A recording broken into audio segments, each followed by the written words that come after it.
vous allez bien. Aujourd'hui, on va voir les calculs, les priorités sur les calculs. C'est Monsieur Guy du cabinet de soutien scolaire à la pédagogie.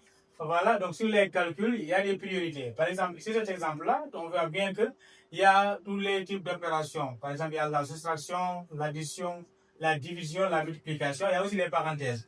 Et qu'est-ce qu'on dit ça? Sur les calculs de ce genre, il faut privilégier les parenthèses d'abord. Il faut aller là où il y a les parenthèses, calculer ceux qui sont en parenthèses d'abord avant de continuer sur les autres opérations. Par exemple, ici, on n'a pas le droit de faire, par exemple, 3 moins 6 ou 6 sur 2. On doit commencer par calculer la parenthèse. C'est la priorité numéro 1. Donc, on fait 5 moins. Et là, on fait 4 moins 7. 4 moins 7, ça fait moins 3. Ensuite, multiplié par 3, moins 6, divisé par 2, plus 4. Maintenant, la parenthèse est prioritaire. Après la parenthèse, maintenant, on a la division ou la multiplication.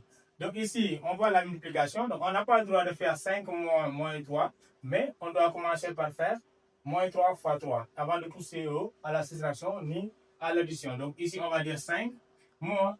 Et ensuite, ici, on fait moins 3 fois 3, ça fait moins 9. Donc ici, on a 5 moins 9. On fait cette parenthèse-là parce que sinon, on risque de se tromper sur les deux signes-là qu'on devrait multiplier plus tard. Donc ici, même chose. Avant de faire 2 plus 4, non. On doit faire la division entre moins 6 et 2 avant de parler de 2 plus 4. Donc moins 6 sur 2 ici, ça nous fait moins 3. Et après, on somme le 4. Pour vous dire que donc, la priorité numéro 1, c'est les parenthèses. Ensuite, on a la division ou la multiplication. Et à la fin, on a la somme ou la différence. Donc ici, comme je vous avais expliqué sur l'autre vidéo, moins fois moins, ça fait plus. Donc la parenthèse joue le rôle de la multiplication. Du coup, ça fait 5 plus 9.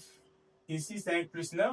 Maintenant, moins 3 plus 4. Donc là, il n'y a plus de priorité. Ce qu'on peut faire, c'est quoi? Peut-être regrouper les nombres positifs et les nombres négatifs. Dans ce cas, on a 5 plus 9 plus 4 moins 3. Et 5 plus 9, là, ça fait 14. 14 plus 4, ça va nous faire 18.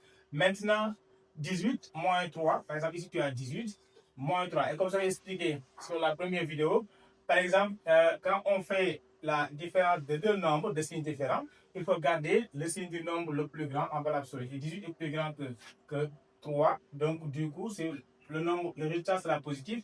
Et tu as 18 moins 3, ça fait 15. Donc, le résultat, ça fait 15. Et il faut respecter les priorités sur les calculs.